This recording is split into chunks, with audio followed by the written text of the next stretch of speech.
Story time with Attorney Migs. Noong bata pa ako, pangarap ko maging isang Disney princess sa isang fairy tale. Halos lahat naman natin ng mga babae ganito. Fast forward to today. Aba, parang naging totoo. Nakakaloka. May gumawa nga ng fairy tale at kasama ako.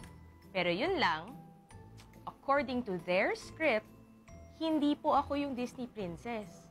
Ako na bigla ang Wicked Queen of the South. Sakit! Once upon a time, at habang bumabaha sa kanilang mga paligid, biglang ako na daw ang Wicked Queen of the South.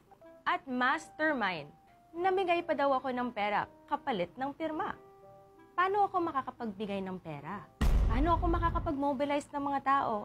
I was out of the country. If totoo nga ang sinasabi nila na ako nga ay nagbigay daw ng pera, paano ko nagawa yun? Parang magic lang na I teleported myself?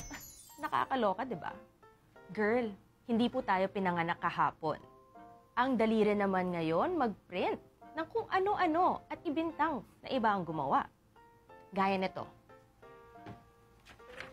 Print, pakalat, pakita, pagbintang. Pero peke naman.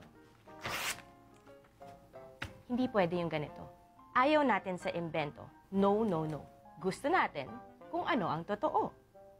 At alam niyo po ba kung ano ang totoo? Hindi po tayo ang Wicked Queen of the South. At pwede pa rin tayong maging Disney Princess. Pero ang Disney Princess na inuuna po ang serbisyo at hindi ang pamumulitika na pinagsasabong ng kahit sino. Last weekend, pati na rin po this weekend alone, nag-focus lang po tayo sa pagtulong sa mga binaha at binabahaan. Always open din po ang office ng PBA para mamigay ng tulong. Kahit konti at limited lamang ang budget natin, patuloy pa rin ang ating serbisyo at pamimigay ng free legal advice. At kahit na ang daming intriga, kasiraan at pambubuli na ibabato po sa atin, we will continue to serve the people. So kung may natutunan kayo sa mga post ko, ito, hindi po fairy tale ang buhay. Meron talagang totoong mga evil na hindi lang sa politika, kundi sa bawat aspeto ng ating mga kwento.